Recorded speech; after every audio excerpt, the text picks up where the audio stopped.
Well, I traded in the Camaro for a motorcycle. Yep, it happened. What's going on, guys? Matt over here in Lethal Garage, and today I'm lying through my teeth. I did not trade my once sitting here Camaro for a motorcycle. This is actually Mike's motorcycle. I had to work today, but he's like, hey, cancellation, get your car in. I know you got your car parts. I'm gonna come get it. I'll leave my bike there, drive your car, all that stuff. So we're gonna actually head over to Red Barn Racing. We're gonna see what the status of my car is. Basically, as some of you guys know, if you followed any of the previous videos, my compressor failed. We also found out there was a bulletin for the model year that my car was, that there is potential issues with the air conditioner and to replace the compressor and the condenser. So that's what's happening. I don't know if mine failed because of air conditioning failing or if it was something we may have introduced to it. We don't know, but all we know is the compressor was no longer working. There was a huge long back order through GM because I guess this is a common problem in some cars. It's one that I was pretty new to. I never came across it or heard people complaining about the AC in the 6th gens, but I guess it's a big enough problem to where they don't have enough compressors to fulfill orders. So all that being stated, I waited 6+ weeks to get it, got everything, we're good to go. It's finally getting installed, and hopefully Lethal will be 100%. But let's head over to Red Barn and check it out. It's a Lethal snowman. No, but really, we had some crazy windstorm and we got all these leaves everywhere, and they hid behind in my house. Like, what is this junk? The truck needs to be washed. And this tree refuses to drop its leaves. It's like California has seasons or something.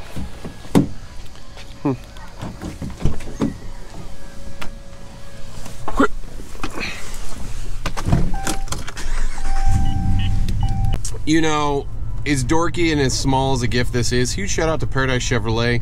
I obviously spent too much money there this year. We made it to Red Barn Racing. Mike is cranking away getting the car put back together again because we didn't actually have to use anything. We found a faulty wire. So hey, anybody need a compressor? Nope.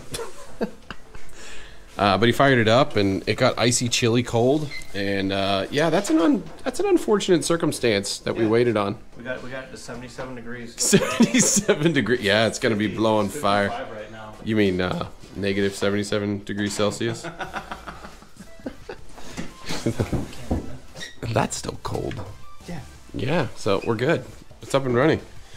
So Mike, what's the plan on this car? What are we doing next? We're getting it off C16.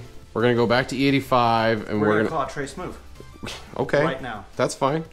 Anyways, so yeah, so we got it all working. Well, Mike got it all working, so it's running. We're good. We're gonna get some track days. We're gonna go out and hammer this car, and we're gonna burn off the C16 that I have invested in my garage, because that stuff's expensive. I thought about buying some off of you. Oh, you can take it if you need some, man. I'm not gonna take it, but I'll buy some. But yeah. I'll take it. If you guys don't know, our he can't see it. Your hood.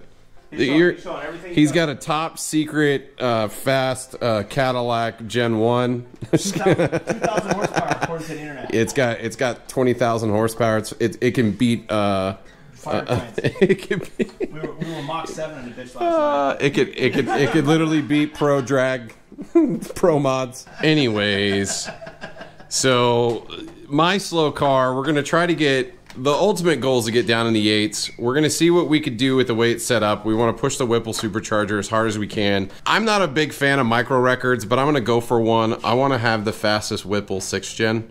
We think the current record's a 9.42. Remember, we did a 9.6 on a street tune with no launch. Is that just Whipple Camaro? It's 6th gen Camaro with a Whipple. Because I know a Cadillac just went 9.3. Yeah, there's Cadillacs that are going faster with the product, but that was with nitrous. I think what? That was with nitrous. Really? Juice. Oh, so we're going no juice. They were claiming blower only. There's a lot of people that claim blower only on things. So we don't have nitrous. We just got blower, and we're gonna probably do it on C16. We'll see. The idea is to see how far we can get with C16 since we have it dialed in for that for the most part. I mean, it's not like it's hard to swap over fueling with an awesome tuner. That being said, and builder tuner. and all things in between. These are manicured. Oh, gosh.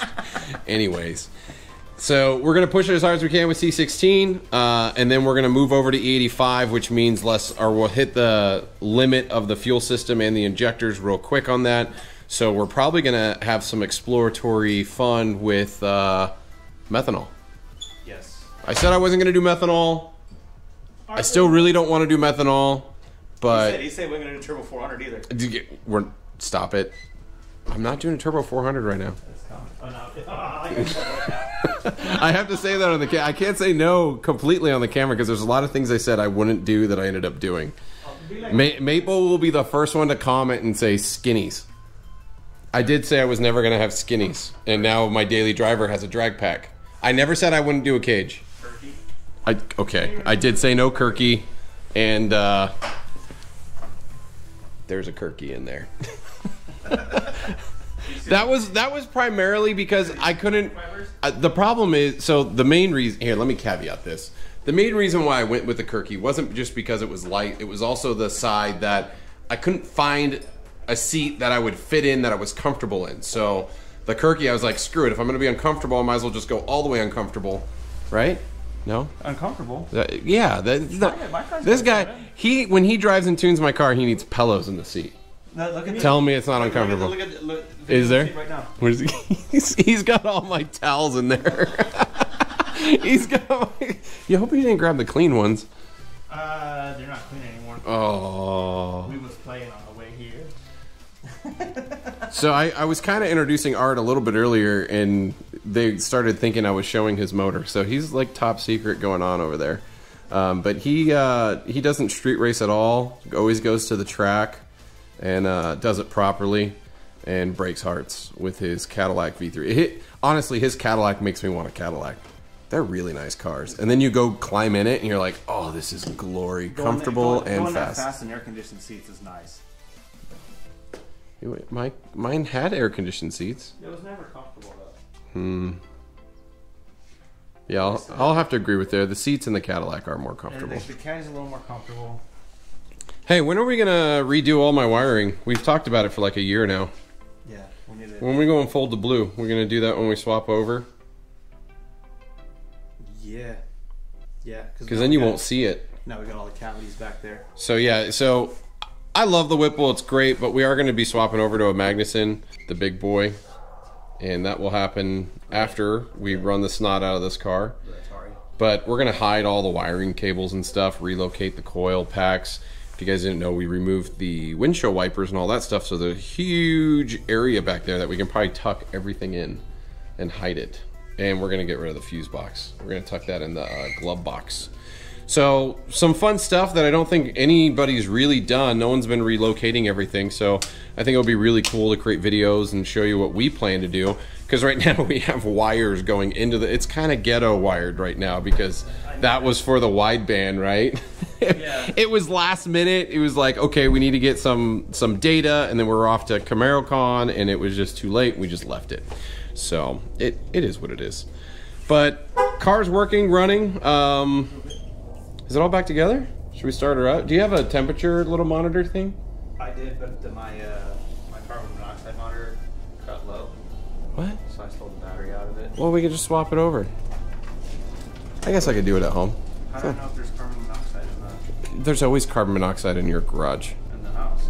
And you, your kids are outside, you're fine. Kid. Yeah. It's in tour mode and it's still kind of loud. Oh, C16 smells good. Where are we at? We just got fired her up. Temps are dropping down to 50. It's just sitting idle. Oh my God, that is freezing cold. So this usually drops down to about 44 on normal. When you're driving around, it will get down to 30s. But I mean, this is ice cold. The whole lid up top is super cold as well. Intake air temp.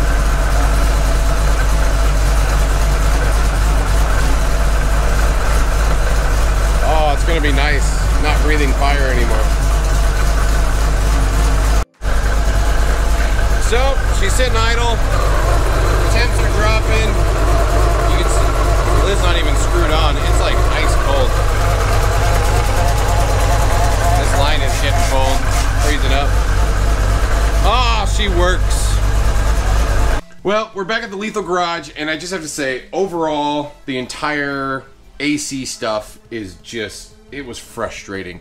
Not only because of the long wait, and that was because GM was back ordered on the products, but two, because we did do proper troubleshooting. We got under the car, we checked all the connections, we ripped apart the whole AC system. Originally, we thought it was clogged because it was getting cold on one side and not the other. And basically what it was is when we went down to grab the wire, one of the wires was broken off on the inside. Not bueno.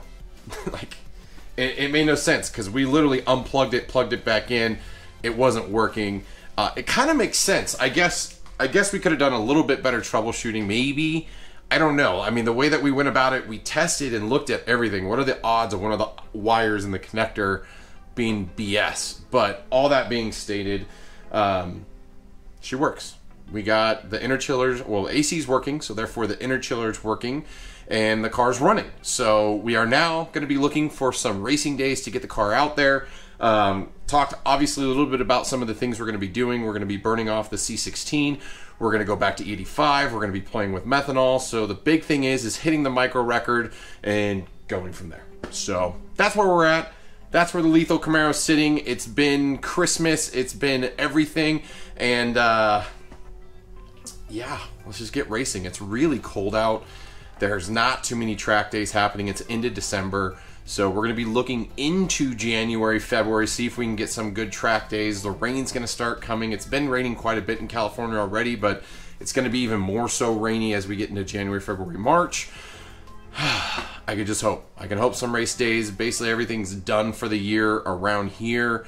But yeah, I want to go racing. I want to make use of all this stuff. I've been obviously focusing a lot on the 71. It's coming along. The car is actually going to be leaving the Lethal Garage here. We're taking it up to Craig's house to get the body work going.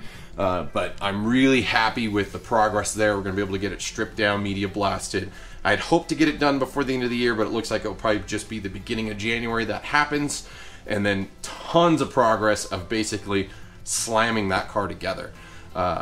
Yeah, a lot of projects, lots of things going down. I'm actually really excited about relocating all the wiring. We're finally going to do that, and we're going to have the Magnuson 2650 coming, so there's a lot of fun stuff, a lot of guides, a lot of overviews. I know a lot of you guys out there have already been running methanol and already have some good ways to do it, but we're going to show you the Red Barn way, show you how we're going to be doing it, and obviously still pushing the car as far as I can with the C16 until I'm out of that C16, because that crap costs $100 per 5 gallons. It's kind of ridiculous. I need to get away from that stuff because I can't afford it. I basically could afford a lot of upgrades for other things just by moving away from C16. But we tried it. We could say we tried it.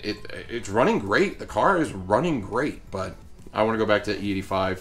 It's a lot easier, a lot cheaper, and methanol's not too big of a headache. So especially the way that we'll set it up. It's not like the car is just going to be squirting methanol the entire time it's driving. It's more of like an on-demand system. So when you go wide open throttle, it kicks in and offsets and gets you all the power. So the DI pump doesn't run out of pressure and all that other great stuff. So until next time, guys, hope to see you on the road.